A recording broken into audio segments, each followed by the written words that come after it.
का समाधान। बोलिए प्रातः स्मरणीय संत शिरोमणि परम पूज्य स्वाराचार्य गुरुवर विद्यासागर जी महामुनिराज की जय जय जय। बोलिए गुणायतन प्रणेता संघ का समाधान प्रवर्तक भावना योग प्रवर्तक प्रखर वक्ता परम पूज्य 108 यूनिवर्सिटी प्रमाण सागर जी मुनि महाराज की जय जय जय। परम पूज्य यूनिवर्सिटी अरह सागर जी मुनि महाराज की जय जय जय। धर्म श्रद्धालु सज्जनों, रोज की तरह आज भी संघ का समाधान का कार्यक्रम सागर के भाग्योदय तीर्थ के पावन परिसर में आयोजित है और आज के इस संघ का समाधान कार्यक्रम में यहाँ उपस्थित श्रद्धालुओं का तथा उन सभी दर्शकों श्रोताओं का जो यहाँ से प्रचारित होने वाले संघ का समाधान कार्यक्रम का सीधा प्रसारण घर बैठे पारस चैनल जनवाणी चैनल प्रमाणिक ऐप के माध्यम से देख सुन रहे आनंद दे रहे हैं, उन सबों का मैं सागर की समस्त जैन समाज और भाग्योदय तीर्थ कमेटी की ओर से हार्दिक स्वागत करता हूं। हम लोग चलें संघ का समाधान की ओर। इसके पूर्व रोज की तरह पूज्य गुरुदेव के मंगलमय आशीर्वाद से हम लोग अपने आप को अभिषेक करेंगे, जो हम लोगों के लिए वर्तमान समय में सुरक्षा कवच का कार्य करेगा।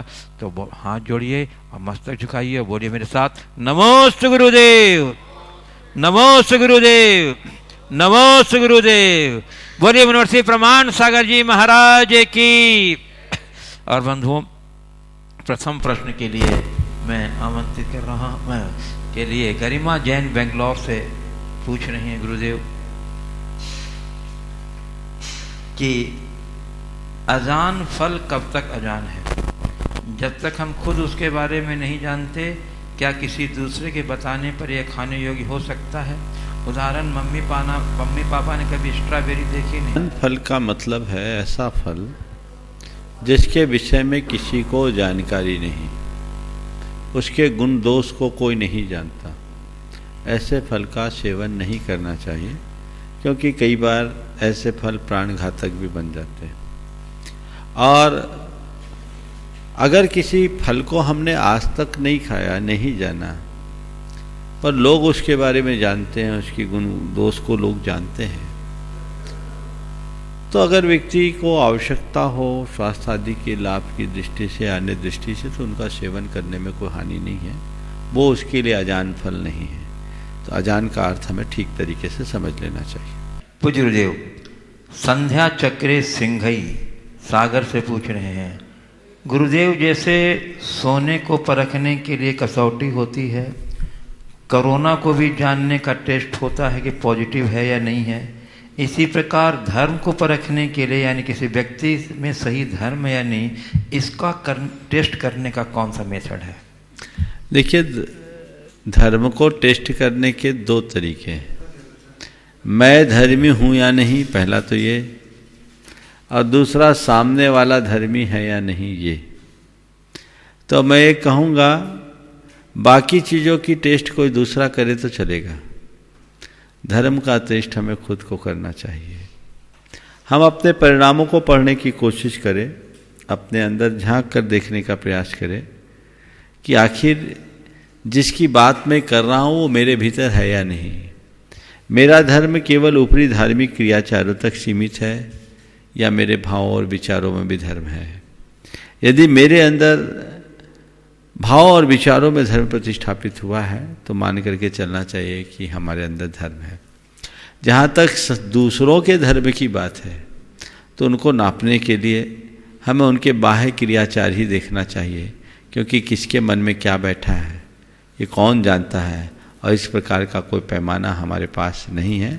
उनके आचार विचार और व्यवहार को हम जितना समझ सके उस आधार पर उनका आकलन हमें करना चाहिए। पूज्य गुरुदेव कमलेश कुमार जैन बड़वा जिला खरगोन मध्य प्रदेश पूछ रहे हैं, महाराज जी दुनिया की लगभग हर चीज़ ठोकर खाने से टूट जाती है, सिर्फ एक कामयाबी ही है जो ठोकर खाने के बाद मिलती है, ऐसा क्यों होता है? कृपया समाधान करें। देखिए, ठोकर खाने से टूटा भी जाता है, ठोकर खाने से मजबूत भी होते हैं, बिल्कुल सही है। हम तो हमेशा कहते हैं ठोकर खाकर ठाकुर बना जाता है। हर ठोकर खाने वाले को कामयाबी नहीं मिलती। कामयाबी के शिखर पर वो पहुंचते हैं जो ठोकर खा करके सीख लेते हैं, संभलते हैं, अपने आप को संभालते हैं। तो हमें कभी ठोकर लगे तो घबराना नहीं चाहिए, सीख लेना चाहिए और अपने आप को संभालने की कोशिश करना चाहिए, तभी हम अपने जीवन में कुछ कर पाएंगे। 2 बातें मैं कहूँगा, कभी किसी को ठुकराना मत, और कभी ठोकर खाए तो घबराना मत, क्योंकि आज अगर तुमने ठोकर खाई है तो कल तुम अपने आप को आगे बढ़ा सकते हो। तो ये ठोकर खाकर ठाकुर बनने की उक्ति को चरितार्थ करना। पूज्य गुरुदेव, अनिल जैन, विद्यासागर रोडवेज, VSR नागपुर शिरोमणि संरक्षक गुणायतन पूछ रहे हैं, गुरुदेव आचार्य भगवंत के आशीर्वाद से और आपकी प्रेरणा से हम अपने सभी साथियों के साथ नागपुर में इस भीषण संकट में प्रतिदिन भोजन वितरित कर रहे हैं, लेकिन परिवार के लोगों को चिंता लगी रहती है कि हम लोग बाहर न जाएं। कृपया आप मार्गदर्शन करें कि इस पुनिष्ट कार्य को करते हुए हम लोग भी स्वस्थ रहें और जिन लोगों को भोजन वितरित कर रहे हैं वह भी स्वस्थ रहें। और इस आशय का प्रश्न कई लोगों ने पूछा है गुरुदेव। देखिए, इस तरह की विपदा की घड़ी में एक दूसरे के काम आना हमारा मानवीय कर्तव्य है, हमें इसे करना ही चाहिए। लेकिन चूंकि ये संक्रामक बीमारी है, अपनी सुरक्षा के दायरे में रहकर हम ऐसी सुविधाएं बनाएं, एक सुरक्षित दूरी में रहते हुए इस तरह का कार्य करें तो बहुत अच्छा है। अभी मुझे दरबारी जी ने एक बहुत अच्छी तस्वीर दिखाई मंच में आने के ठीक पहले। इंडोनेशिया का एक क्षेत्र है, एक मैदान में अनाज के ढेर रखे हुए, बोरियों में भरे भरे, बड़े सारे मैदान में सैकड़ों जगह ढेर, और कह दिया गया जिसे जितना लेना है लो, विदाउट एंट्री। ये कितना नायाब तरीका है। तुम्हें जितना चाहिए उतना लो, ये तुम्हारी ईमानदारी है कि तुम कितना लेते हो। काश देने वाले और लेने वालों में ऐसा मनोभाव जग जाए तो कोई समस्या ही ना बचे। तो हमें देना तो चाहिए, लेकिन अपनी सुरक्षा के अंदर। हमारे लोगों में एक बीमारी है, एक ककड़ी भी देंगे तो फोटो खिंचाएंगे और उसको फेसबुक में डालेंगे, सोशल मीडिया में डालेंगे।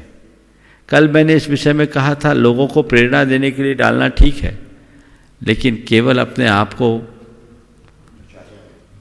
प्रपोज करने के लिए या प्रस्थापित करने के लिए इस तरह से देना अच्छी बात नहीं है। तो मेरा ये कहना है, ये जो आज प्रारूप देखा बहुत आनंद आया उसे देखकर। किसी देश की सरकार के स्तर पर इस तरह का कार्य मेरे ख्याल से शायद इतिहास में कभी नहीं हुआ होगा। हालांकि देखना, इस तरह के समाचार को सत्यापित कर देना चाहिए, क्योंकि सोशल मीडिया में सब बातें सच हो या संदिग्ध है। हाँ, आप बोल रहे हैं वहाँ की जनसंख्या कम है इसलिए ऐसा हो सकता है, लेकिन हम कम लोगों के लिए तो ऐसा कर सकते हैं। कुछ न कुछ व्यवस्थाएं हम कर सकते हैं। इस तरह जो भी लोग ऐसे कार्यों में लगे हैं, मेरा उन सबको आशीर्वाद है। घबराए नहीं, उनका कुछ नहीं होगा। अच्छा काम करने वाले का बुरा नहीं होता, और जिसको जब जाना है तो जाना तो लगा ही रहता है, आना जाना तो लगा ही हुआ है। इसलिए घबराने की कोई ज़रूरत नहीं है, और हम जो भी हो अच्छे से करके अपने जीवन को आगे बढ़ाने की कोशिश करें। रुक जाओ, क्या हो गया रे? पूज्य गुरुदेव, स्पीड डाउन आ गया, बोलिए। पूज्य गुरुदेव, नेहा जैन कटरा बाजार सागर से पूछ रही हैं, मुनिश्री, सत्य की भूख तो हर इंसान को है, लेकिन जब परोसा जाता है तो स्वाद किसी को पसंद नहीं आता है, ऐसा क्यों होता है? देखिए, सत्य की भूख और सत्य का स्वाद, सच्चे अर्थों में सत्य का आनंद वही ले पाते हैं जो असत्य से बाहर निकल जाते हैं। एक किस्सा सुना देता हूँ। 2 चींटियाँ थी, दोनों सहेली थी। एक नमक के गोदाम में थी और दूसरी शक्कर के गोदाम में। दोनों एक दिन मिल गई। शक्कर की गोदाम वाली चींटी बड़ी हेल्दी थी, हृष्ट पुष्ट, और नमक की गोदाम वाली एकदम दुबली पतली। पूछा तुम्हारी क्या हाल हो गई, तुम्हारे ससुराल में खाने पीने नहीं मिलता? मिलता तो है, पूरी आज़ादी है, लेकिन पता नहीं खाना ही नहीं लगता। बोले मुझे देख मैं कितनी भली चंगी हूँ। बोले हाँ है तो। बोले एक काम कर, चल तू मेरे घर आ, हफ्ता भर रह लेगी ना तो मेरे जैसी चंगी हो जाएगी, और वहाँ बड़ा मीठा मीठा स्वाद आता है। उसके कहने से चींटी आ गई, और आने के बाद शक्कर के गोदाम में घुसी। बोले देख चख कितना मीठा मीठा स्वाद है। और जब वो चखने लगी, बोले यहाँ तो वही स्वाद है जो मैं अभी तक लेके आई, वही खारा खारापन है। बोले कैसे बात करती है, शक्कर है यहाँ खारापन कहाँ होगा, खारापन तो नमक में होता है, ये शक्कर है शक्कर। बोले नहीं नहीं कोई शक्कर नहीं, सब बेवकूफ़ी की बातें हैं, मैं तो जो अभी तक स्वाद लेते आई वही स्वाद है। अब शक्कर की गोदाम वाली चींटी को थोड़ा संशय हुआ, उसने कहा बहन तू थोड़ा मुंह तो खोल। तो जैसी नमक के गोदाम वाली चींटी ने अपना मुंह खोला तो देखा उसके मुंह में नमक की डली डली हुई थी, नमक की डली उसके मुंह में डली थी। पूछा ये क्या कर लिया? बोला मैंने सोचा कि पता नहीं वहाँ कुछ मिले न मिले, इसलिए नमक की डली ले लूँ। तो बोले जब तक तू इस डली को अपने मुंह में डाले रखेगी तब तक तुझे शक्कर का स्वाद नहीं आएगा। तो अगर शक्कर का स्वाद लेना है तो इस डली को उगल। तो मैं आपसे इतना ही कहता हूँ, जिसके मुंह में असत्य के नमक की डली डली है उसे सत्य की कितनी भी भूख हो सत्य का स्वाद नहीं आ सकता। वो स्वाद तभी आएगा जब वो असत्य की उस नमक की डली को उगल दे। असत्य के प्रति जब तक झुकाव और लगाव बना है तब तक सत्य का सच्चा आस्वाद नहीं आ सकता। गुरुदेव राजेश जैन RI सागर पूछ रहे हैं, यह कथन कहाँ तक उचित है कि शराफत और बेईमानी साथ साथ अंगड़ाई लेती हैं? शराफत और बेईमानी हाँ साथ साथ अंगड़ाई लेती हैं, साथ साथ अंगड़ाई लेती हैं। शराफत और बेईमानी साथ साथ अंगड़ाई लेती है, जिनका भी ये वाक्य है किस संदर्भ में कहा गया हो नहीं कह सकते, लेकिन इसे मैं दूसरे तरीके से अगर कहूँ तो ये कह सकते हैं कि बेईमानी तभी तक चल पाती है जब किसी की शराफत होती है। अगर सब बेईमान हो जाए तो बेईमानी नहीं चल पाती। वस्तुतः शरीफ लोगों को ही बेईमानी का शिकार बनाया जाता है। हो सकता है इस संदर्भ में ये बात कही गई हो। पूज्य गुरुदेव संगीता जैन लिंक रोड सागर पूछ रहे हैं, नमस्ते गुरुदेव, आज के समय में हम सब CCTV कैमरा की निगरानी में तो हमेशा रहते हैं और उससे बच भी सकते हैं, लेकिन गुरुवर कर्मों की निगरानी से कैसे बचें, कृपया इसका समाधान करें। बस हम जिस दिन इस सिस्टम को समझ लेंगे तो बच जाएंगे। जिनको पता लगता है लग जाता है कि यहाँ कैमरा फिट है, वहाँ वो सावधान हो जाता है। तो आपने तो कुछ जगहों पर कैमरे फिट कर रखे हैं, प्रकृति ने सारे संसार में, और उनने ऑटोमेटिक रिकॉर्डिंग की व्यवस्था भी कर रखी है। जैसे हम यहाँ जो बोल रहे हैं सामने लगे कैमरे में वो रिकॉर्ड हो रहा है, जैसा बोल रहे हैं वैसा रिकॉर्ड हो रहा है, जिस क्रम से बोल रहे हैं उस क्रम से रिकॉर्ड हो रहा है। दिखाई भले नहीं देता, लेकिन जब प्ले हो रहा है तो सिस्टम पर सब दिख भी रहा है। ऐसी हमारी प्रत्येक प्रवृत्ति की छाप हमारी अंतश्चेतना में पड़ती है, वही कालांतर में पक कर के फलती है और हमारे अच्छे बुरे व्यक्तित्व का निर्धारण करती है। इसलिए इस सच को हम समझें, 24 घंटे हमारी रिकॉर्डिंग जारी है। इसलिए सावधान हो जाइए। बाहर के कैमरे में तो आपके पास एक सिस्टम है रिवर्स करने की, फॉरवर्ड करने की, डिलीट करने की। जो पसंद आए उसे बार बार रिवर्स कर लो, जो पसंद ना आए उसे फॉरवर्ड कर दो, और अगर आप चाहो तो पूरे डेटा को डिलीट करके उसमें नई चीज़ें भी भर सकते हैं। लेकिन अंदर के सिस्टम में ऐसी कोई व्यवस्था नहीं। ऐसा नहीं है कि अच्छे दिन को बार बार रिवर्स कर लो, बुरे दिन आए तो फॉरवर्ड कर लो। वहाँ तो जो आप करोगे वही आपको भोगना पड़ेगा। इस सत्य सिद्धांत का जो श्रद्धा नहीं होता है वो जीवन में कभी गलत रास्ते पर नहीं चल पाता। पूज्य गुरुदेव रेसु अंकुर जैन शाहपुरा भिटौनी जबलपुर पूछ रहे हैं, महाराज श्री मेरा क्वेश्चन ये है कि लड़कियों को किस हद तक शिक्षा देना चाहिए, क्यों यदि लड़की अच्छी एजुकेशन के साथ ससुराल जाती है और एडजस्ट नहीं हो पाती है तो कहते हैं कि ज़्यादा पढ़ी लिखी है। और यदि ससुराल में ज़्यादा अत्याचार होता हो और वह सही करती है और घर से बाहर निकाल दिया जाता है तो उसे कहते हैं थोड़ा पढ़ लिख लेती तो महाराज श्री क्या करूं, लड़की को एजुकेशन कहाँ तक उचित है? मैं तो ये कहूँ पढ़ाओ लिखाओ, और पढ़ाने लिखाने के साथ समझदार बनाओ, संस्कारवान बनाओ। केवल पढ़ लिख जाने से कई बार उल्टे परिणाम आते हैं। पढ़ने लिखने के साथ साथ व्यवहारिकता का भी ज्ञान होना चाहिए और जीवन की समझ होनी चाहिए, ताकि जीवन में आने वाली चुनौतियों का वो बखूबी सामना कर सके और जीवन को बेहतर बना सके। और जैसा कहा गया पढ़ी लिखी होती तो ठीक होता, या इतनी पढ़ गई इसलिए क्या हुआ, ये सब की वजह क्या है? सही समझ का अभाव। हम तो कबीर दास की 2 पंक्तियों में इनके प्रश्न का उत्तर देना चाहूँगा। मैं उस पढ़ाई को अर्थहीन मानता हूँ जिसमें जीवन की सही समझ का अभाव हो, और ये सारी घटनाएं समझ के अभाव के कारण हैं, ज्ञान के अभाव के कारण नहीं। कबीर दास जी कहते हैं पढ़ पढ़ कर पथरा भय, लिख लिख कर भय ईंट।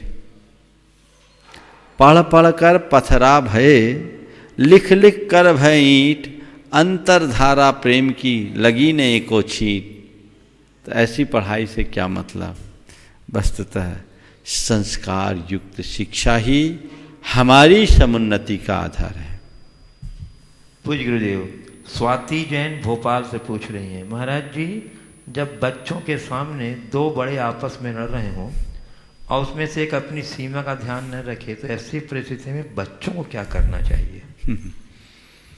2 बड़े आपस में लड़ रहे हों और अगर कोई अपनी सीमा का उल्लंघन कर ले तो बच्चों को ऐसी परिस्थिति में क्या करना चाहिए? एक घटना सुना देता हूँ। पति पत्नी में आपस में बड़ा मनमुटाव चल रहा था और एक दिन दोनों के मध्य जोरदार बहस हो गई। पति कुछ ज़्यादा बोल दिया, कड़वा बोल दिया, और उस दिन से फिर दोनों की बोलचाल बंद हो गई। संयोगतः एक दिन वे लोग सत्संग में गए। उनके साथ उनका 3 साल का एक बेटा भी था। सत्संग में एक गीत सुनाया गया, कठिन वचन मत बोल मनवा, कठिन वचन मत बोल, मुख से कड़वा न, मुख से मीठे बोल मनवा, मुख से मीठे बोल। अबोध बच्चा था, उसे प्रवचन और सत्संग से तो ज़्यादा कुछ समझ में नहीं आया, लेकिन ये बात, ये धुन उसके दिल दिमाग में बैठ गई, कठिन वचन मत बोल मनवा, कठिन वचन मत बोल। एक रोज वो घर में बैठकर ये लाइनें दोहरा रहा था, कठिन वचन मत बोल मनवा, कठिन वचन मत बोल, मुख से कड़वा न बोल मनवा, मुख से कड़वा न बोल। जब वो बोले तो उसकी माँ बोले कि उधर जाके सुना, पापा की तरफ उधर जाके सुना। और उसके पिताजी बोले उधर जाके सुना। वो उधर जाए तो बोले उधर सुना, इधर जाए तो बोले इधर सुना। जब बार बार दोनों, वो कभी इधर आए तो वो हंसे, उधर आए तो वो हंसे, इधर आए तो वो हंसे, उधर आए तो वो हंसे, तो उसने कहा हम तो फुटबॉल बन गए। उसने क्या किया, बीच दालान में बैठ गया और कभी इधर देखे कठिन वचन मत बोल और कभी इधर देखे कठिन वचन मत बोल। दोनों एक दूसरे को देखते गए, देखते गए, देखते गए। इस बीच इन शब्दों से उनके अंदर का मलाल दूर हुआ और दोनों एक दूसरे के निकट आ गए, समझौता हो गया, मन में प्रेम पनप गया। तो ये स्थिति होनी चाहिए। अपने तरीके से बच्चे अगर बड़े आपस में झगड़ते हैं, उलझते हैं, तो उनके लिए कोई रास्ता भी बना सकते हैं जिसमें सामंजस्य हो सके। ये बड़ा जवाबदारीपूर्ण काम होता है। ये तो बच्चे की बात हुई, कई बार वयस्क बच्चों के सामने भी बड़ी समस्या होती है कि वो किसकी तरफ बोले, किसकी तरफ बोले। उन्हें बहुत जवाबदारी से काम करने की आवश्यकता है और इस तरह से काम करना चाहिए कि बात भी बन जाए और संबंध भी बने रहे। पूज्य गुरुदेव, वैभव पाटनी स्मृति नगर इंदौर से पूछ रहे हैं, गुरुदेव जीवन का आरंभ नए जन्मे बच्चे के रोने से होता है और वहीं जीवन का अंत दूसरों के रोने से होता है। अब इस आरंभ और अंत के बीच के परिहास को कैसे समझें, कृपया समाधान दें। कहते हैं ना कि जब तुम इस जग में आए जग हंस, तुम रोए जग हंसा, और जाओगे तो तुम जग रोएगा, तुम हंसोगे। कहते हैं ऐसी करनी कर चलो जगत हंसे, जगत हंसे फिर हंसी ना हो। तो ये चीज है, आपने पूछा आदि और अंत को हम कैसे जिए, बीच के परिहास, बीच के भाग को हम कैसे जिए। बस जीवन के मर्म को समझें।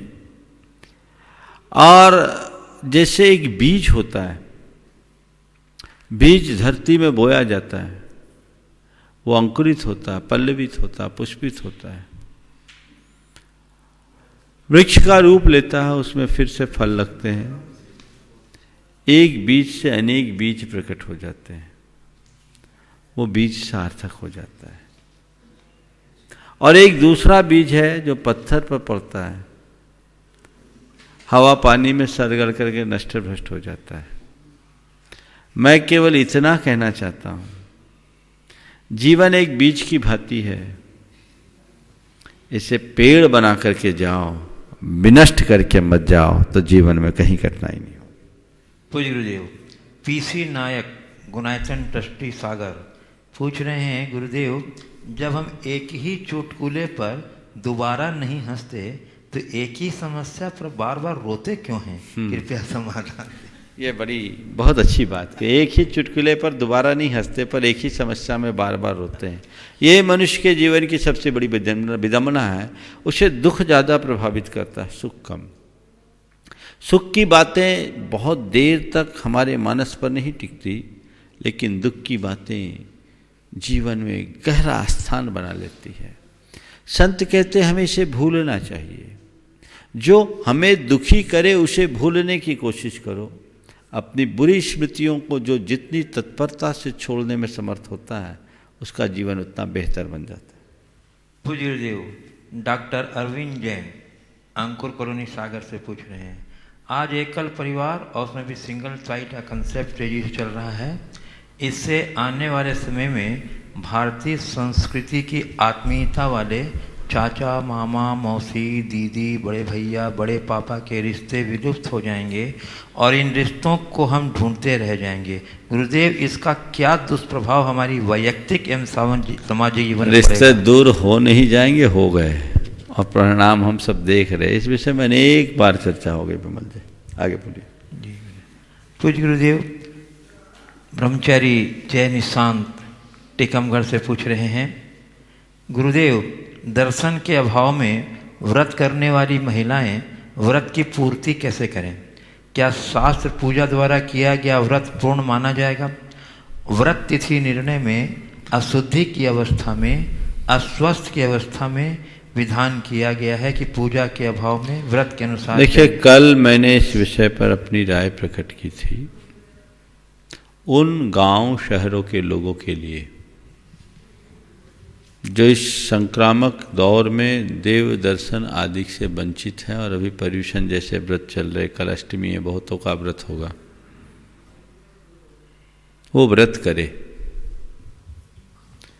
व्रत ना छोड़े, क्योंकि जो तैथिक व्रत है उन्हें कर लेना चाहिए, लिए हुए व्रत को छोड़ना नहीं चाहिए। लेकिन जैसे मैंने कल कहा था कि अशुद्धि के दिनों में जैसे महिलाएं व्रत करती है पर उसे काउंट नहीं करती, क्योंकि दर्शन पूजन आराधन नहीं हुआ, उसी प्रकार करना पर इसे काउंट मत करना। जय कुमार जी ने व्रत तिथि निर्णय का संदर्भ दिया, बिल्कुल यथार्थ है, उस ग्रंथ में इसका उल्लेख है। तो ऐसी स्थिति में किसी को हताश नहीं होना चाहिए। हाँ, मैं इस विषय में इतना जरूर कहूँगा, जो शारीरिक रूप से फिट है वो ही व्रत करें, क्योंकि इस समय आपको शारीरिक रूप से पूरी तरह स्ट्रांग रहने की आवश्यकता है। जिनके अंदर बहुत ज़्यादा शारीरिक क्षीणता है वो अपनी शक्ति को देखते हुए आगे का कार्य करें। पूज्य गुरुदेव, विक्की जैन बड़गांव जिला कटनी पूछ रहे हैं, गुरुदेव क्या देश से करोड़ों अरबों कमाने वाली ऑनलाइन कंपनियों फ्लिपकार्ट, अमेज़ॉन ने इस आपदा के समय क्या मदद की नहीं की?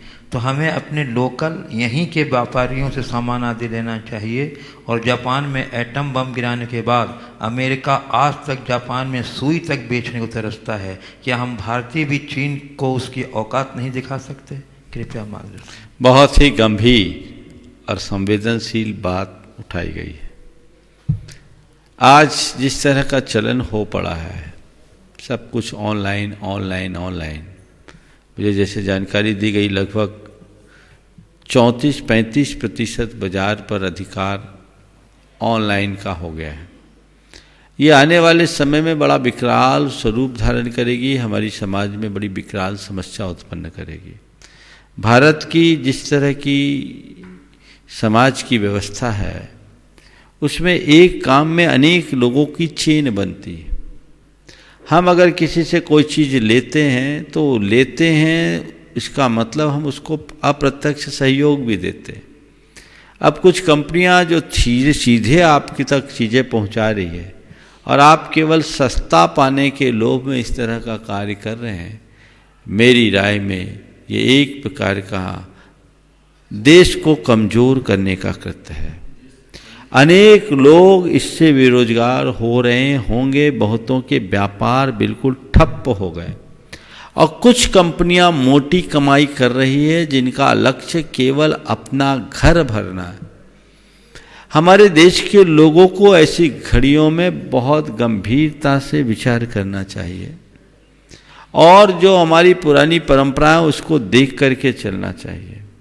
आपके थोड़े से सहयोग से अगर एक व्यक्ति का परिवार पलता है तो क्या दिक्कत है? 135 करोड़ आबादी वाले इस देश को आखिर कैसे चलाया जाएगा? सब लोग नौकरी करके अपना जीवन नहीं चला सकते और चंद लोगों के हाथ में सब कुछ आ जाएगा, सारा व्यापार पूरा आ जाएगा, तो ये आने वाले समय में बहुत ही विकृत स्वरूप धारण कर लेगा। इसलिए अभी समय है, हमें जगना चाहिए। और ये बात जो अभी कही गई बहुत गंभीर है। इस विपदा की घड़ी में सभी भारतीय कंपनियों ने बढ़ चढ़ कर के अपनी भागीदारी सुनिश्चित की है, अपना सहयोग भी दिया है, लेकिन जैसा बताया कि इन कंपनियों के द्वारा अभी 1 पैसे का भी डोनेशन नहीं दिया, क्योंकि ये कमाने के लिए आई है। इनको आपसे, आपकी संस्कृति से कोई लेना देना नहीं। ये मानवता के सेवक नहीं कहलाएंगे, इसलिए हमें इस पर ध्यान देना चाहिए। इसी प्रकार हमें स्वदेशी को बढ़ावा देना चाहिए। अभी इस त्रासदी को लेकर के कई लोग चीन को जिम्मेदार ठहरा रहे हैं। मुझे पता नहीं वास्तविकता क्या है, लेकिन अगर ये सही है तो हमें तो ऐसे देशों के प्रति जो पूरी मानवता के लिए एक बड़ी संकट बन करके आगे विभीषिका उत्पन्न करने वाले हैं, उनसे तो कोई संबंध ही नहीं रखना चाहिए। जापान का जो उदाहरण आपने दिया, जिस दिन भारत के लोगों में जापानियों जैसा स्वाभिमान जाग जाएगा, उसी दिन भारत फिर से सोने की चिड़िया बन जाएगा। वो भाव होना अपने अंदर होना चाहिए। जापानियों जैसा आप अपना भाव जगाइए, वो गौरव जगना चाहिए अपने देश के प्रति, अपनी संस्कृति के प्रति, अपनी सभ्यता के प्रति। आप अपने थोड़े से स्वार्थ के पीछे सस्ता देखते हो, पर अच्छा देखिए जिसमें आपका हित हो। मैं खासकर युवकों से कहना चाहता हूँ, आज की नई पीढ़ी सब कुछ ऑनलाइन को ज़्यादा महत्व देने लगी है। उन्हें सोचना चाहिए कि नहीं, हमारे देश में एक बहुत बड़ी चेन है, हमें उनकी भी ज़रूरत है। आज सब्जी बेचने वालों का भी पेट पर लात मारने लगे लोग। नहीं, इस स्वार्थ से ऊपर उठिए। हम तो जियो और जीने दो की बात करते हैं। हमारे यहाँ सर्वभूतात्म भावना की बात है। हमारे यहाँ सबको साथ लेकर चलने की बात है। ये सहस्तित्व की वैश्विक भावना हमारी संस्कृति में है। वसुधैव कुटुंबकम की बात है। तो इन सब बातों को हमें अपनाना चाहिए और ऐसे कृत्यों को पूरी तरह तो उत्साहित करना चाहिए ताकि हम देश का सुंदर भविष्य रच सकें। और अभी चूंकि इस लॉकडाउन के कारण देश, पूरा भारत आर्थिक रूप से पिछड़ेगा, तो इसकी आर्थिक मजबूती और स्थिरता लाने के लिए संपूर्ण देशवासियों को ये चाहिए कि वो भारत में रहकर भारतीयता को प्रमुखता दे, भारतीयता को प्रमुखता दे, इस तरह का कार्य करे जिससे भारत की अर्थव्यवस्था सुदृढ़ हो, मजबूत हो, उसके ऊपर उसका दुष्प्रभाव न पड़े। हर व्यक्ति को अपने अपने स्तर पर सोचना चाहिए, तभी आप सच्चे देशभक्त कहला सकोगे और मानवता के सेवक भी। पूज्य गुरुदेव, अनिल मेहता उदयपुर से पूछ रहे हैं, गुरुदेव सब्जी मंडी से अच्छी क्वालिटी का फल सेव परख कर ऊंचे दाम में खरीद कर लाए, घर लाकर सेव को बना रहा तो अंदर से खराब निकला, फिर अच्छी क्वालिटी की वस्तु को भीतर से परखने का अनुभव कैसे करें? अच्छी क्वालिटी की वस्तु को भीतर से परखने की हम प्रक्रिया कैसे अपनाएं? कुरल काव्य में एक बात लिखी, उसमें लिखा, बाण सीधा होता है, हृदय में चुभता है, तुम्बूरा टेढ़ा होता है, मधुर संगीत देता है। बाण सीधा होता है, हृदय में चुभता है, और तंबूरा टेढ़ा होता है, मधुर संगीत देता है। मनुष्य की पहचान उसके बाह्य आकृति से नहीं, आंतरिक गुणों से होनी चाहिए। आप ऊपर की चमक देख करके ले आए, भीतरी स्वरूप को देखने की कोशिश कीजिए। अब आपने पूछा है कि अंदर की चमक हम कैसे, अंदर की पहचान कैसे करें, तो मैं इतना ही कहता हूँ, आप जिसके संपर्क में निरंतर रहे हैं उनके अंदर की बात जानने में कठिनाई नहीं है। अगर देसी सेब खरीदे होते तो शायद भीतर बाहर का भेद आपको नहीं करना पड़ता, लेकिन इम्पोर्टेड लिए होंगे तो ऊपर से तो बिल्कुल वैक्स तक लगाया हुआ होता है और चमक चमक चमक होती है, अंदर जाओ तो वैसे ही। इसलिए मैं कहता हूँ, सदैव अपनों पर विश्वास करो, सब पर सहज विश्वास मत करो, जब तक कि उनको आप निकटता से परख न लो। कुछ दिन साथ रहो, निकटता से उनके विचार व्यवहार को परखो, तभी उन पर भरोसा करो। पूज्य गुरुदेव, अंचित जैन इंदौर से पूछ रहे हैं, गुरुदेव मेरा प्रश्न हैप्पीनेस से संबंधित है। महाराज श्री 2019 में दुनिया में हैप्पीनेस सर्वे हुआ, जिसमें फिनलैंड सबसे पहली रैंक पर आया और भारत की रैंक 114 आई है। इसमें 195 देशों को लिया गया था। गुरुवर, मैं यह पूछना चाहता हूं कि हमारे भारत में हैप्पीनेस की रैंक इतनी कम क्यों है? हैप्पीनेस सर्वे में 14 बातों के ऊपर रैंकिंग की गई, जिसमें धर्म और वैल्यू को भी लिया गया, जबकि हमारा भारत धार्मिक सांस्कृतिक रूप से बहुत समृद्ध है। देखिए, मुझे पहली बार मेरे संज्ञान में हुआ कि हैप्पीनेस को इस तरह से, हैप्पीनेस के आधार पर कोई सर्वे हुआ, 14 बातों के आधार पर हुआ। मैं चाहूँगा कि उन 14 बातों को पूरी तरह अपडेट किया जाए, मैं देखूं। फिनलैंड उसमें आगे आया, पर यह देखना होगा कि उनके मानक क्या थे। निश्चित 114वें नंबर पर भारत का आना बहुत अच्छी बात नहीं है, लेकिन हमें उनके मानकों को देखना होगा। भारत की संस्कृति में जिसे प्रसन्नता का आधार माना गया है, यदि उन मानकों के आधार पर किया जाता तो शायद रिजल्ट कुछ और होता। भारत में प्रसन्नता उसे मानी गई है जिसमें किसी भी प्रकार की चिंता, शंका, भय या उद्वेग न हो। अगर देखा जाए तो भारत में ऐसे लोगों की कमी नहीं है। ये बात सही है कि वर्तमान उपभोक्तावादी दौर में सब उसी तरफ दौड़ रहे हैं। लोगों की सोच पदार्थवादी हो गई, बहुलता ऐसे लोगों की है, लेकिन ऐसे लोगों में भी कुछ ऐसे लोग मिलेंगे जिनको कल की भी कोई चिंता नहीं। आज अगर भोजन मिल गया तो ठीक, कल मिले तो ठीक, न मिले तो ठीक। उन तक उनकी पहुंच ही नहीं हुई होगी सर्वे करने वालों की।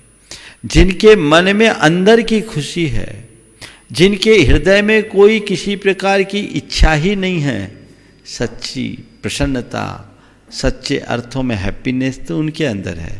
तो हम उन मानकों को देखें, और वो एवरेज के लिए लिया है, तो एवरेज में तो सब पदार्थ की तरफ भाग रहे हैं। तो जो पैसों की तरफ भागने वाले लोग हैं, जो पदार्थ की तरफ भागने वाले लोग हैं, वो प्रसन्नता कहाँ से पाएंगे? प्रसन्नता वो पाते हैं जिनके हृदय में संतुष्टि है। ज़्यादातर लोग तो धर्म भी इसीलिए करते हैं कि उन्हें धन दौलत मिले, वो बेशुमार संपत्ति के मालिक बने, समाज में उनकी पहचान बने, वो एक रेपुटेड व्यक्ति के रूप में जाने जाए, तो वहाँ ऐसा रिजल्ट आएगा। लेकिन जो अपने आत्मा की शुद्धि के लिए सच्चे अर्थों में धर्म नहीं, धर्म के नाम पर साधनारत है, आप उनसे मिलिए, उनकी प्रसन्नता को नापिए, तो मैं मानूंगा विश्व के सबसे प्रसन्न व्यक्ति की सूची बनाई जाए तो वो केवल भारत में ही मिलेगी और कहीं नहीं मिल सकती, इसमें कोई संशय नहीं। पूज्य गुरुदेव, प्रामाणिक समूह परिवार की ओर से सुश्री साक्षी सोनी जयपुर से एक आज ये विषम परिस्थिति को ध्यान में रखते हुए अपना निवेदन इस मंच के माध्यम से जन साधारण के बीच रखना चाहती है। आपकी आज्ञा से मैं उनका निवेदन पढ़ना चाहता हूँ। वो कह रही हैं, जैसा कि हम सभी को विदित ही है कि अभी महामारी कोरोना वायरस की वजह से हम लोगों की दैनिक दिनचर्या पर बहुत ही ज़्यादा असर हुआ है और हम मंदिर गुरुजनों के पास भी नहीं जा सकते हैं। तो ऐसी स्थिति में हम क्या करें? तो आप सभी के लिए और सभी छोटे बड़ों बच्चों के लिए प्रामाणिक समूह के द्वारा बहुत ही सरल और आकर्षक रूप में एनिमेटेड कार्टून बेस्ड जैन धर्म पर आधारित छोटी छोटी रोचक ढंग में ग्राफिक्स के माध्यम से कम समय के वीडियो बनाए गए हैं और भी वीडियोज बनाए जा रहे हैं। आशा है जब आप इन्हें देखेंगे तो आप सभी को अवश्य पसंद आएगा। आप सभी अपने परिवार सहित इन वीडियो को अवश्य ही जरूर देखें। उसके लिए आपको प्ले स्टोर पर जा कर के सर्च में आपको प्रामाणिक ऐप ऐसा लिखना है, फिर उसके बाद में उसको क्लिक करके इंस्टॉल करना है। इंस्टॉल करने के बाद में वो आपके फ़ोन में डाउनलोड हो जाएगा। उसको आप ओपन करें। ओपन करने के बाद में आपको खूब सारे सर्किल में आइकॉन्स दिखाई देंगे। आप किड्स कॉर्नर वाले आइकॉन पर क्लिक करें और उसमें आपको स्टोरेज पर जाना है। स्टोरेज पर क्लिक करना है। आपको बहुत सारी जैन धर्म पर आधारित कहानियाँ प्राप्त होंगी। आशा है आप सभी को ये कहानियाँ बेहद पसंद आएगी और गुरुदेव उन्होंने आपका आशीर्वाद भी मांगा है इसके लिए। देखिए, मैं पूरे प्रामाणिक समूह को आशीर्वाद देना चाहूँगा। लगभग 60 से अधिक युवक युवतियाँ जो भारत और भारत से बाहर अनेक देशों में, यूरोप और अमेरिका जैसे देशों में रहकर इस तरह के कार्य कर रहे हैं, बहुत अच्छा कार्य कर रहे हैं। प्रामाणिक ऐप में और वेबसाइट में दोनों में भरपूर सामग्री है और वो इन्हीं सबके मेहनत का फल है। आप सब अपने बच्चों को अगर अच्छे संस्कार के साथ शिक्षा देना चाहते हैं तो ये जो जैन धर्म की पौराणिक कहानियों को अभिनव तरीके से प्रस्तुत किया गया है, आप जरूर बच्चों को उसे दिखाएं। उससे बच्चों के जीवन व्यवहार में अंतर आएगा और बच्चे क्या, आप खुद भी उसे देखना शुरू करोगे तो एक बार सुनना शुरू करोगे तो पूरा किए बिना बंद नहीं करोगे, बस सुनते ही जाओगे। 3-3, 4-4 मिनट की छोटे छोटे से वीडियो क्लिप है और ये बहुत उपयोगी है। अभी जबकि चूँकि सभी घरों में फ्री हैं तो हमें इसका प्रचार प्रसार करना चाहिए और लोगों को इसकी तरफ जागरूक करना चाहिए। बस जैसा आपको बताया, आप एप्लीकेशन को डाउनलोड करें और इसका भरपूर लाभ उठाएं। बंधुओं, जैसा कि आपको विदित ही है कि आगामी 6 अप्रैल को भगवान महावीर की जयंती पूरा विश्व मनाएगा और आज की विषम परिस्थिति में हम कैसे महावीर जयंती मनाएं, इसके लिए वो बता दूंगा लास्ट में, साथ में। चलिए आगे बोलिए। चलिए बंधु, और मैं गुरुदेव यहाँ आमंत्रित करना चाह रहा हूँ, बस आपके लिए 5 मिनट का समय है। हाँ बोलो। जो उपस्थित यहाँ पर हमारे श्रोता हैं, सभी ब्रह्मचारी, मुकेश ढाना, पहले श्री मुकेश जी ढाना सागर जो पत्रकार हैं और बड़ी तत्परता से सारे समाचारों को प्रचारित करने में अपना सहयोग दे रहे हैं, श्री मुकेश। नमोस्तु भगवान। महाराज जी, एक प्रश्न है कि जब जन्म होता है व्यक्ति का तो उसका वजन 2 से 2.5 किलो का होता है बच्चे का, और जब वो जाता है तो उसका अस्थियां भी 2-2.5 किलो से ज़्यादा की नहीं होती हैं। जब आता है तो उसके साथ केवल सांसें होती हैं, नाम नहीं होता। और जब जाता है तो सांसें नहीं होती, नाम होता है। इस संदर्भ में आपके विचार? जन्म लेता है तो व्यक्ति का वजन, बच्चे का वजन 2-2.5 किलो, मरण के समय में 70-80 किलो होता है, पर अस्थियाँ 2-2.5 किलो की नहीं रचती। आता है तो सांसें होती हैं, नाम नहीं। जाता है तो नाम रह जाता है, सांसें नहीं। बस इसी सच्चाई को व्यक्ति समझे तो बस उसे ज़्यादा कुछ कहने की जरूरत नहीं पड़ेगी। 2 पंक्तियां करूँगा। न मेरा एक होगा न तेरा लाख होगा, न मेरा एक होगा न तेरा लाख होगा, मेरा भी खाक होगा तेरा भी खाक होगा, जो बचेगा सब केवल राख होगा। इस सच्चाई को व्यक्ति समझे। हम जब आते हैं तो एक संभावना को लेकर आते हैं। सांसों की पूंजी हमारे साथ होती है। जो अपनी संभावनाओं को सही अभिव्यक्तियां देते हैं वो अपनी सांसों को सार्थक कर लेते हैं, और जो उन्हें सही दिशा नहीं देते उनकी सांसें व्यर्थ हो जाती है।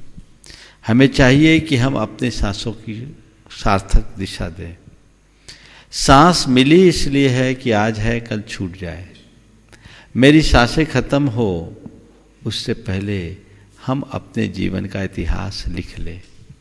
जो अपनी सांसों की लेखनी से जीवन का इतिहास लिखते हैं इस दुनिया में जाने के बाद अमर हो जाते हैं, और जो सांसों को केवल यूं ही व्यर्थ बिता देते हैं उनके जीवन में कुछ भी नहीं होता। तो जितनी सांस बची है हम उन्हें सार्थक करने की कोशिश करें। सांस सीमित है, समय सीमित है, एक दिन सांसें छीन होगी और हमें राख बनना है। इससे पहले कि हम खाक में बदलें, जीवन को खरा बनाने की कोशिश कर लें। इससे पहले कि हमारी सांसें समाप्त हो हम अपने जीवन की सही राह चुन लें। ब्रह्मचारिणी बहन स्नेह दीदी, उसके बाद तैयार रहेंगी ब्रह्मचारिणी बहन मयूरी दीदी। मुनिद्वय के चरणों में बारंबार नमोस्तु। महाराज श्री, व्रत महत्वपूर्ण है या व्रत के प्रति निष्ठा महत्वपूर्ण है?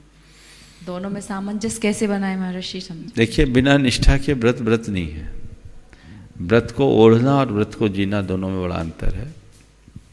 व्रत बड़े छोटे नहीं होते, व्रतों से जुड़ी हुई निष्ठा बड़ी छोटी होती है। निष्ठापूर्वक लिया गया छोटा सा नियम या व्रत भी मनुष्य को बहुत ऊंचा बना देता है, और निष्ठा के अभाव में बड़े बड़े व्रत भी कोई काम के नहीं होते। इसलिए हम जो भी व्रत लें निष्ठापूर्वक लें। खदीसार भील ने कौवे का मांस छोड़ा था, लेकिन सवाल केवल कौवे के मांस को छोड़ने का नहीं था।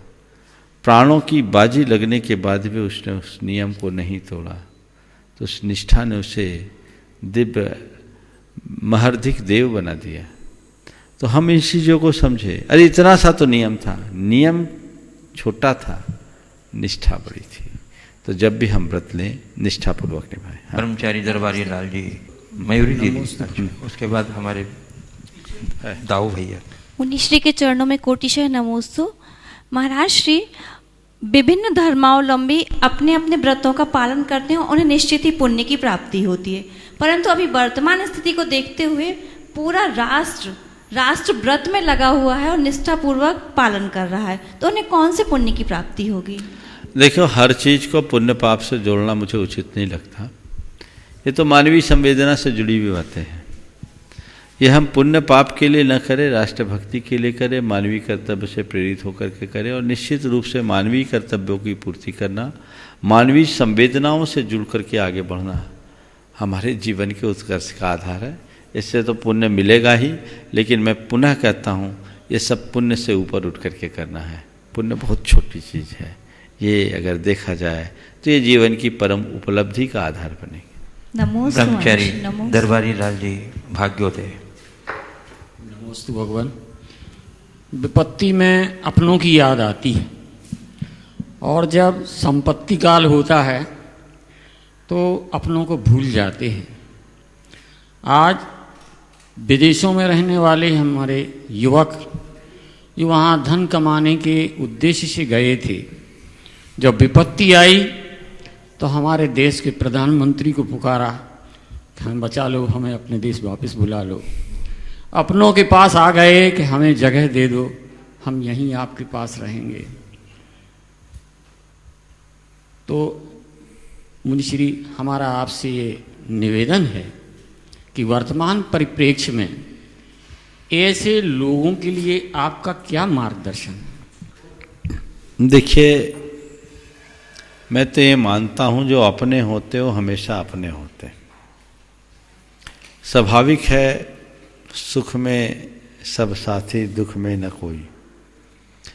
आपने ये बिल्कुल सही कहा है कि विपत्ति की घड़ी में सब एक दूसरे को याद करते हैं, पर संपत्ति में सब लोग भूल जाते हैं। पर हमारी संस्कृति कहती है अपना हमें याद करे या ना करे, हमें अपनों को कभी नहीं भूलना चाहिए। इस दुख की घड़ी में यदि उन्होंने हमें याद किया है, तहे दिल से उनका स्वागत करना चाहिए, क्योंकि हमारी संस्कृति कहती है अपनों को कभी मत भूलना। और वो आ रहे हैं, इसका तात्पर्य उनके अंतश्चेतना में कहीं न कहीं हमारी मूलभूत संस्कृति के साथ जुड़ाव है, उन्हें लाना चाहिए। और ऐसी घड़ी में उन्हें हमें हर तरह से सहयोग और संबल देना चाहिए। साथ ही ऐसी घड़ी में उनके भीतर वह सांस्कृतिक निष्ठा जगाना चाहिए कि कभी ऐसी कोई घड़ी आए तो वो अपना सर्वस्व न्योछावर करने के लिए तैयार हो जाए। हमारा यही सकारात्मक दृष्टिकोण उनके प्रति होना चाहिए। अब मैं आगे के संकट समाधान के साथ, मेरे से बहुत सारे लोगों ने अपना अनुरोध भेजा है कि महाराज, कल आपने एक शंका के समाधान में भावना योग का एक संक्षिप्त रूप सबसे कराया था। अब मैं चाहता हूँ 5 मिनट आप सब मेरे साथ जुड़े और एक मंगल कामना। ये जब तक लॉकडाउन है रोज चलेगा, 7:08 तक शंका समाधान, और उसके बाद के आखिरी 7-8 मिनट इसी कार्य में जाएंगे। 5 मिनट 6 मिनट का जितना का होगा। आप सब अपने आंखें बंद करिएगा और आज हम अपने परिवार के, अपने अड़ोस पड़ोस के, अपने समाज के, अपने राष्ट्र के और पूरे विश्व के लोगों के लिए मंगल कामना करेंगे। हम ये भावना भाएंगे कि हम सब सुखी रहें, सभी प्रसन्न रहें, सभी सुरक्षित रहे, ये भावना भाएं। और इस भावना को आप अभी दोहराएंगे, इसको आप रिकॉर्ड करके रख लेंगे और एक बार सोते समय ज़रूर पढ़ेंगे, इसको दोहराएंगे बार बार। ये सूचना आपके मानस में जाएगी तो ये आपके जीवन में एक बहुत अच्छा वातावरण निर्मित करेगी। तो आप सब स्थिर हो जाएं, आंखें बंद करें। जो वाक्य मैं कहूँ, जो संकल्प मैं व्यक्त करूँ, आप उन्हें दोहराएंगे, उसे विजुअलाइज करते हुए जैसे वो साक्षात अनुभव में हो रहा है। आंखें बंद करें। हे प्रभु, आपके चरणों में, आपके चरणों में कोटि कोटि नमन, कोटि कोटि नमन, कोटि कोटि वंदन, कोटि कोटि वंदन, कोटि कोटि आभार, कोटि कोटि आभार। हे प्रभु, हे प्रभु, आपकी कृपा से, आपकी कृपा से मैं ठीक हूँ, मैं ठीक हूँ, मैं ठीक हूँ, मैं ठीक हूँ, मैं ठीक हूँ, मैं ठीक हूँ। हे प्रभु, हे प्रभु, मैं स्वस्थ हूँ, मैं स्वस्थ हूँ, मैं स्वस्थ हूँ, मैं स्वस्थ हूँ, मैं स्वस्थ हूँ, मैं स्वस्थ हूँ। मेरा परिवार स्वस्थ है, मेरा परिवार स्वस्थ है, मेरा परिवार स्वस्थ है, मेरा परिवार स्वस्थ है, मेरा परिवार स्वस्थ है, मेरा परिवार स्वस्थ है, मेरे परिजन स्वस्थ हैं, मेरे परिजन स्वस्थ हैं, मेरे परिजन स्वस्थ हैं, मेरे परिजन स्वस्थ हैं, मेरे परिजन स्वस्थ हैं, मेरे परिजन स्वस्थ हैं, मैं स्वस्थ हूँ, मैं स्वस्थ हूँ, सुरक्षित हूँ, सुरक्षित हूँ, सुरक्षित हूँ, सुरक्षित हूँ, मैं सुरक्षित हूँ, मैं सुरक्षित हूँ, मेरा परिवार सुरक्षित है, मेरा परिवार सुरक्षित है, मेरा परिवार सुरक्षित है, मेरा परिवार सुरक्षित है, मेरे परिजन सुरक्षित हैं, मेरे परिजन सुरक्षित हैं, मेरा देश सुरक्षित है, मेरा देश सुरक्षित है, मेरा देश सुरक्षित है, मेरा देश सुरक्षित है। हे प्रभु, हे प्रभु, मेरे शरीर की प्रतिरोधक क्षमता मेरे शरीर की प्रतिरोधक क्षमता अच्छी है, अच्छी है, मेरा इम्यून सिस्टम मेरा इम्यून सिस्टम ठीक काम कर रहा है, ठीक काम कर रहा है, मेरा इम्यून सिस्टम मेरा इम्यून सिस्टम ठीक काम कर रहा है, ठीक काम कर रहा है, मैं स्वस्थ हूँ, मैं स्वस्थ हूँ, मैं अभय हूँ, मैं अभय हूँ, मैं अभय हूँ, मैं अभय हूँ, मैं पवित्र आत्मा हूँ, मैं पवित्र आत्मा हूँ, मैं पवित्र आत्मा हूँ, मैं पवित्र आत्मा हूँ, मेरा सबसे प्रेम है, मेरा सबसे प्रेम है, मेरा सबसे प्रेम है, मेरा सबसे प्रेम है, मेरी सबसे मैत्री है, मेरी सबसे मैत्री है, मेरी सबसे मैत्री है, मेरी सबसे मैत्री है, मेरा सबसे प्रेम है, मेरा सबसे प्रेम है, मेरी सबसे मैत्री है, मेरी सबसे मैत्री है, मैं सबसे प्रेम करता हूँ, मैं सबसे प्रेम करता हूँ, सभी मुझसे प्रेम करते हैं, सभी मुझसे प्रेम करते हैं, मैं सबसे प्रेम करता हूँ, मैं सबसे प्रेम करता हूँ, सभी मुझसे प्रेम करते हैं, सभी मुझसे प्रेम करते हैं। हे प्रभु, हे प्रभु, आपके चरणों में आपके चरणों में कोटि कोटि नमन, कोटि कोटि नमन, कोटि कोटि वंदन, कोटि कोटि वंदन, कोटि कोटि आभार, कोटि कोटि आभार, कोटि कोटि आभार, कोटि कोटि आभार, कोटि कोटि आभार। कोटि कोटि आभार। इस प्रकार की भावना बार बार आप दोहराते रहें। जब भी आपके लिए समय मिले, इस तरह की बातें, मेरे मन में शांति है, मेरा सबसे प्रेम है, मेरे मन में शांति है, मेरा सबसे प्रेम है, मैं सुरक्षित हूँ, सभी सुरक्षित हैं, मेरा परिवार सुरक्षित है। इस तरह की भावनाएं बार बार दोहराने से आपको एक अलग अनुभूति होगी।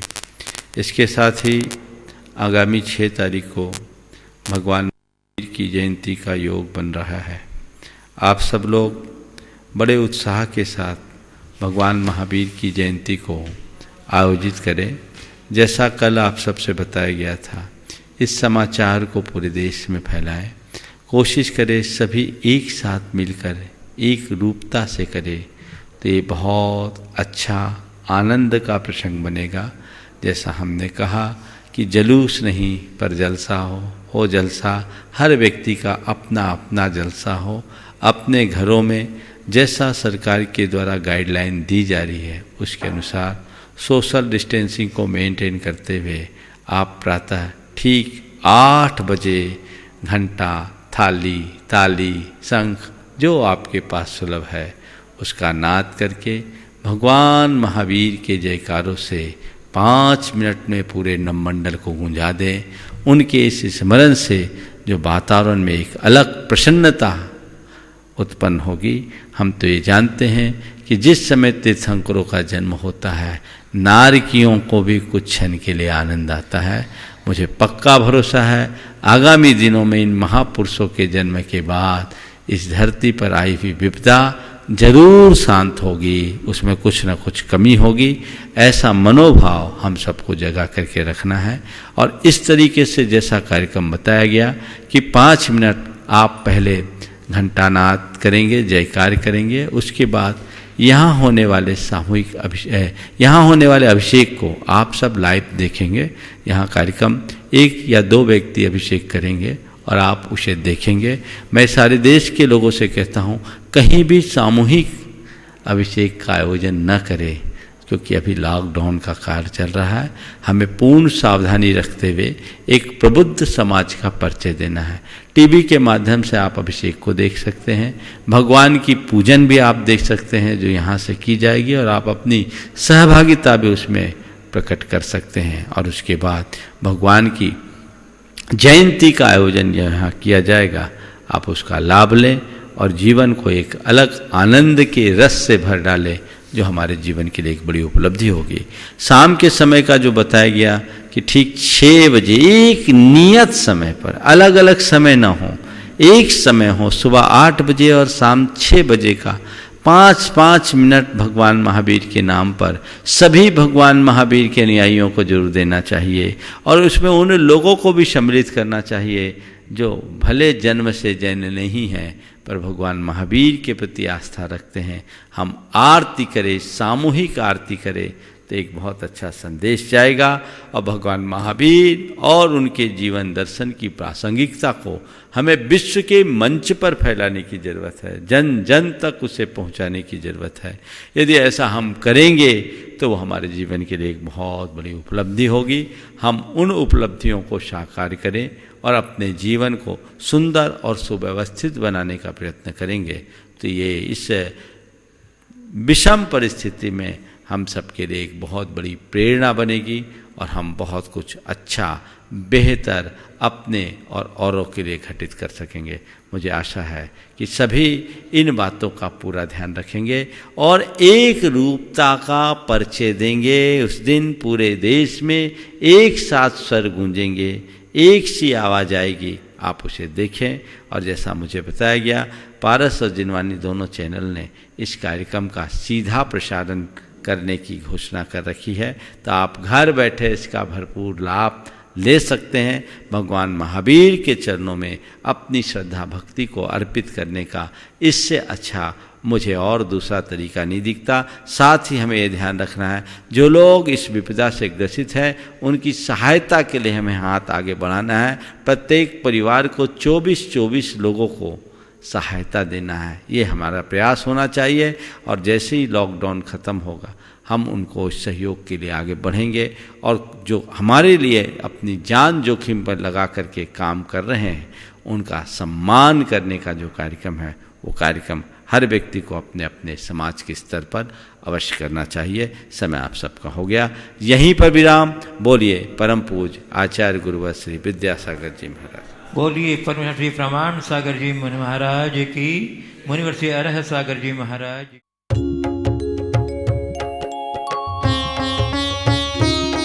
शक का समाधान,